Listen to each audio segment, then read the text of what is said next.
I guess you've all assumed by now that, or realized by now that, if you're seeking some spiritual or religious or whatever path, whatever path that's questioning existence and humanity and all that stuff, you'll have guessed by now that the speakers all start with the same.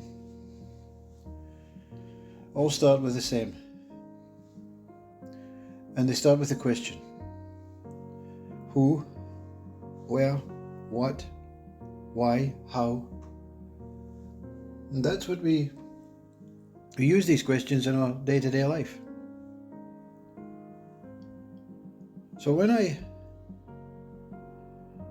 started this inquiry without knowing it, I realized after it was all over that the question was a driving force. It was the driving force to finding out the answer. And this is basic psychological human ways. If you need an answer, you need to ask the question.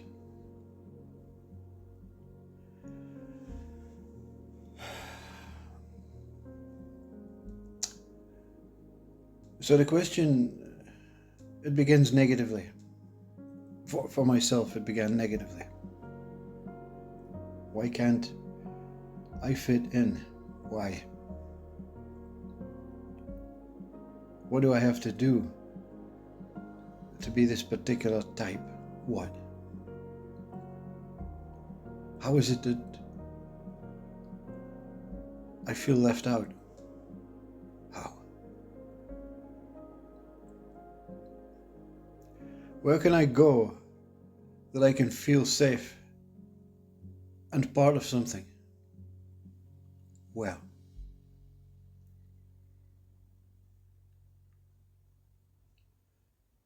And the last one, can I do something?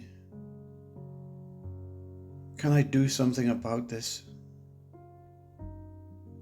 And if I can, who can help me?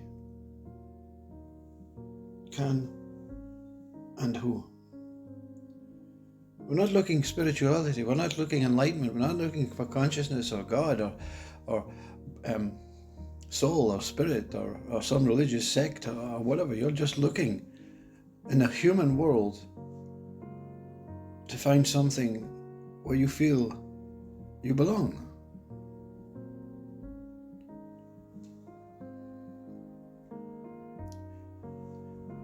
So the question is the same question in seeking, but you're asking a different source. When you're seeking these questions in a human way, whether it's, I want to be successful, but I can't find the drive. I can't find the love for making money. I can't find it,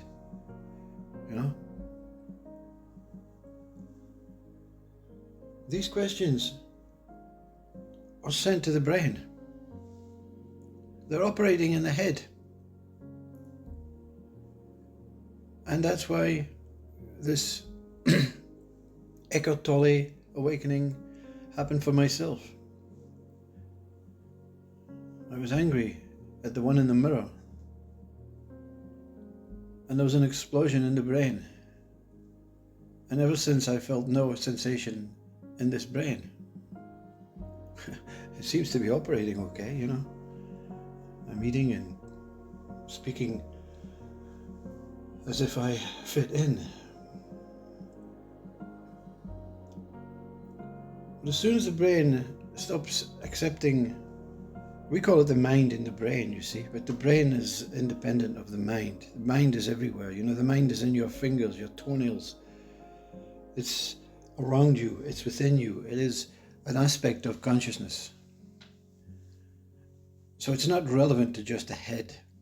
These questions are relevant to the head because they're head designed, they're headstrong, they're about me, the body, the person, the powerful one that cannot find the power to just be simple and accepted for what I am,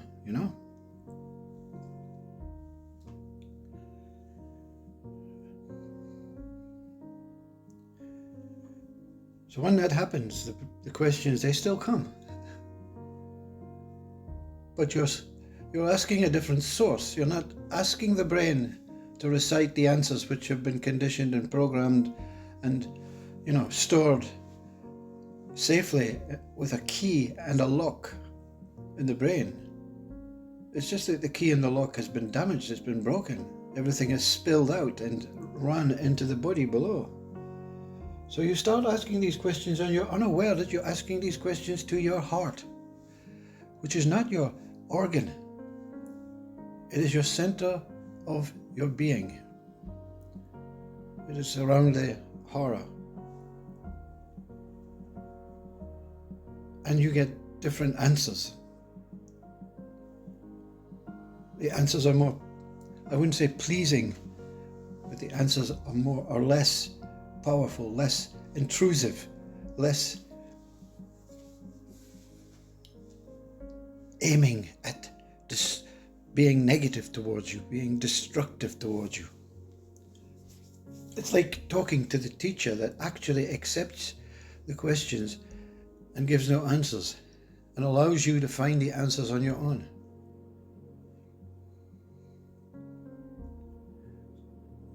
So the questions are no longer about me, the person. They are about what am I? Who am I?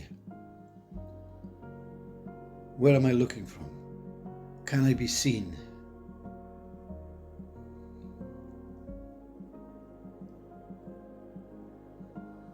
How can I help myself? How can I help myself? Who's speaking? Two people speaking. Who's speaking? You see, now your mind is free in the body, and it's look, how can I help myself?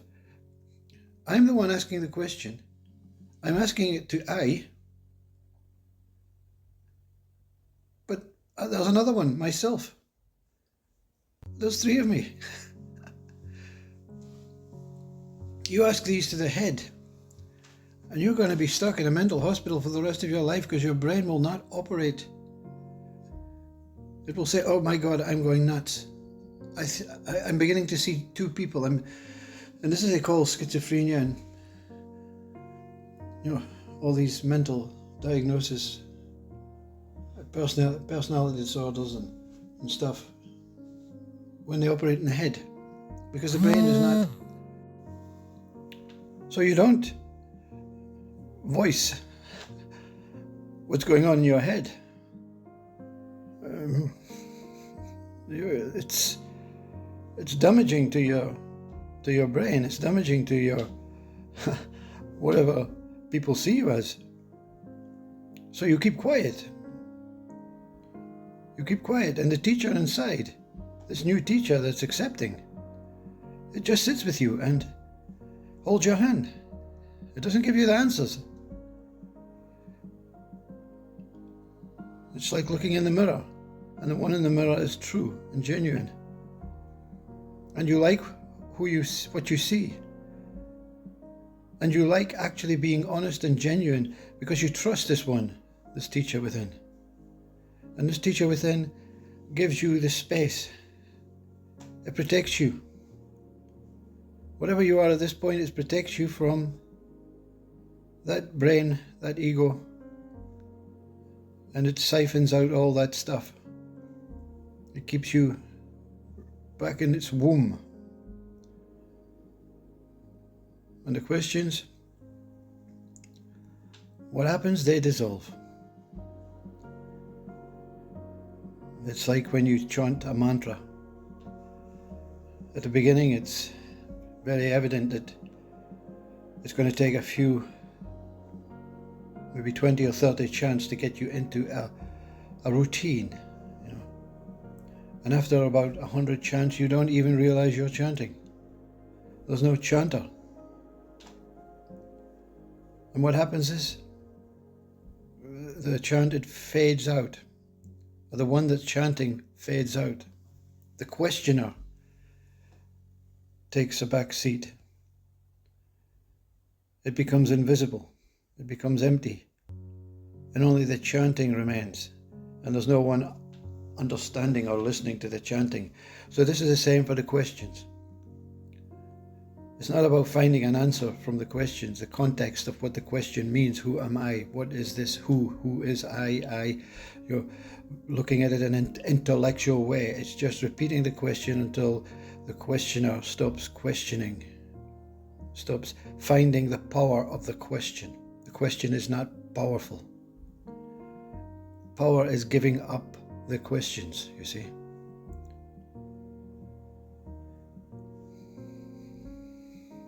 And this, when the questions dissolve, there's no more chanting, there's no more questions, there's just peace, tranquility, emptiness. The teacher comes forward.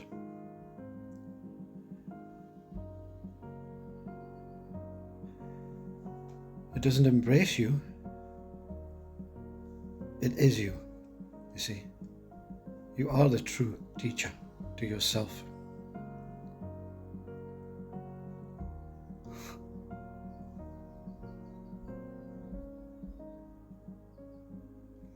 And that's when you become unquestionably whatever it is, one is, you see. You don't have to question it anymore. Whatever you are, you are. There's no answers. When the answers go, there's no questions. And then you return, you allow this brain to accept some very simple information. But you find it very difficult when someone asks you a question. And it may be simple. What do you want for tea? And something inside is looking for the teacher, but the teacher is myself. So you be honest and you be genuine to the question. And you say to that questioner, I don't understand your question. And they get angry. But you don't understand a simple question to ask you what you want for tea? I understand you're asking me for what I want for tea, but I don't understand the context of the question. If you give me a moment, I'll invite my brain to answer this one. You don't say that out loud. Inside you're saying, I have to get out of this situation. I don't understand what questions are. There are no questions that's going to bring you to anywhere other than where you are, what you are, who you are. The head will tell you you're a human, a person, a body, a man, a form. The head will tell you all the information that has been stored in that mental place. That small capacity, you see, that very small capacity of the brain is given to the mind, you know. But the capacity of the heart is vast. But it's not the questions that are asked in human day life that are useful in this vastness. It is the questionable or the questionless place. So, the best thing about being here in this new existing consciousness that seems to be more vast is there are no questions, therefore there are no answers. If there's no questions and no answers, there's no questioner. There is a liver of life, a me, but doesn't spend its life asking questions. unless it's essential for the people around you to make sure that you're not totally disappeared. Anyway, who, what, where, why, how means nothing. It's not going to bring you to anywhere other than yourself. Hopefully it brings you to your heart and not your brain all the time. The brain's handy. It's handy in this human world to keep you operating in some sort of simple, minimal way. But the heart, freedom. Freedom from questions and answers, freedom from information, intelligence, and all the stuff that you've been storing for years and years and centuries and bodies, and it's all gone. Poof. Just like that. Just like that. An old Tommy Cooper joke, yeah? Living a life questioning, questions being thoughts that keep you from that what it is a continuation of a kind of suffering. See, what is it? Once you discover the truth about yourself, the questions that initially were about not fitting in, it's like when it's revealed, what is it not to fit into, you see? Is the idea that there is a place, a time, a way, a method, a practice that creates boundaries and builds a mind to say, this is what I am, and this is where I am, and this is what I fit into. But when the mind stops questioning, there's nothing to fit into, you see. There are only ideas, thoughts, concepts, psychological time, and a story of beginning and end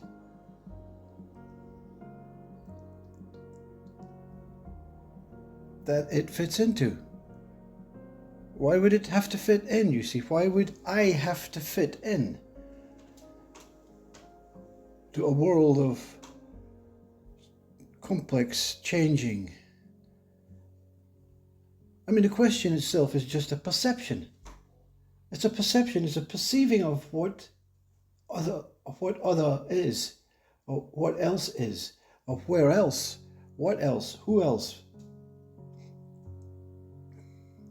If your vast emptiness, or vast universal love, or vast consciousness, look into your mind and say, is there something more vaster than me that I have to fit into?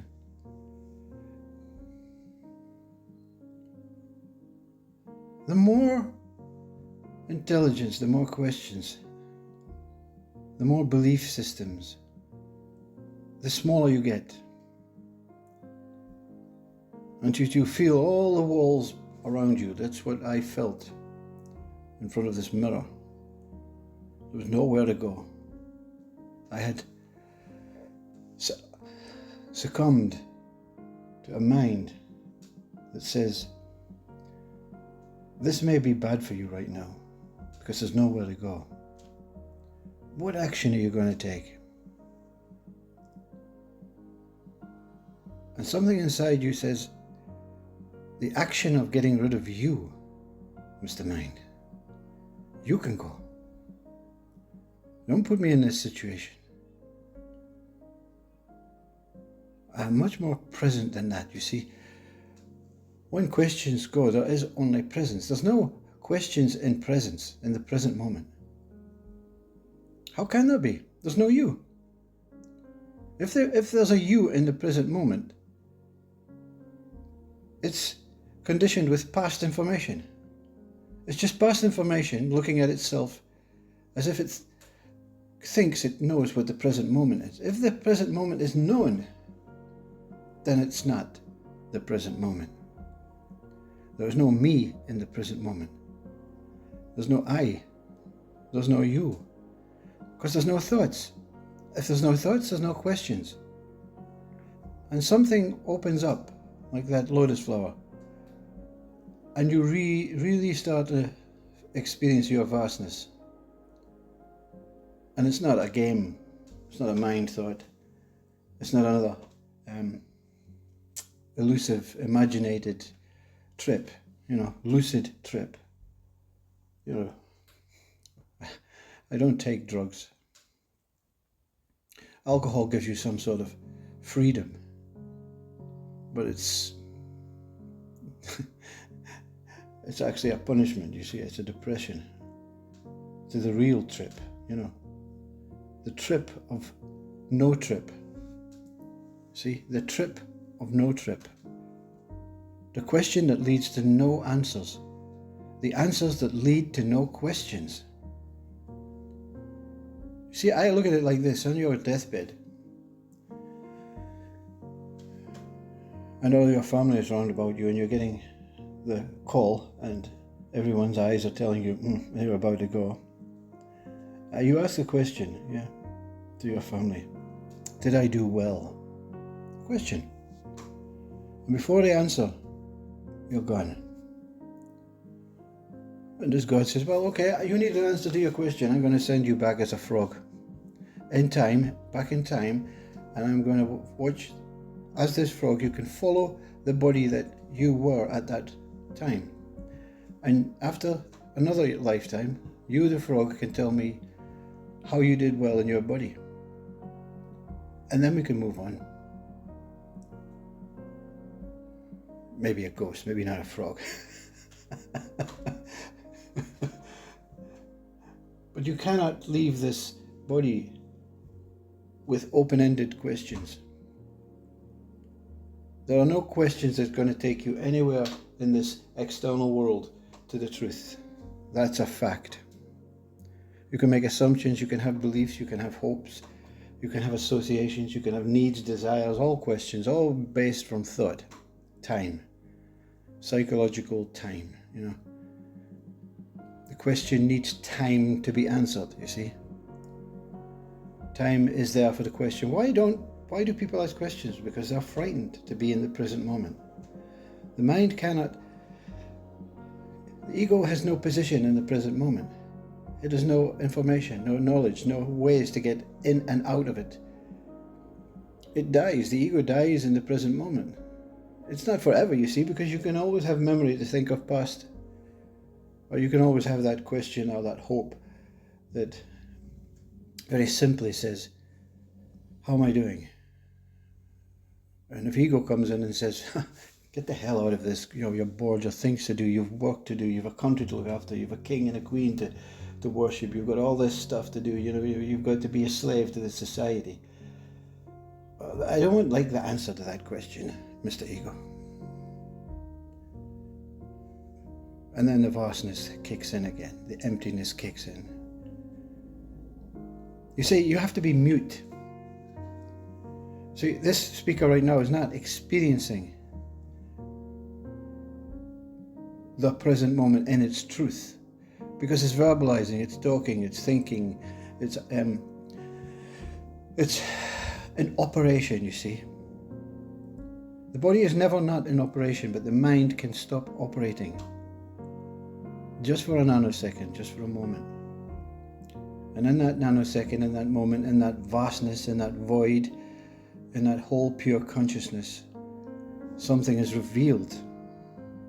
It's not associated with a mental constructed language or culture or a color or a shape or an identity you see, God is just a world, It exists, whatever it is, But to give it a word is just to kind of pacify your mind. I found God. You found a word. Well done. I found a question. Well done. A question. Great. Where's it going to lead you? To another question.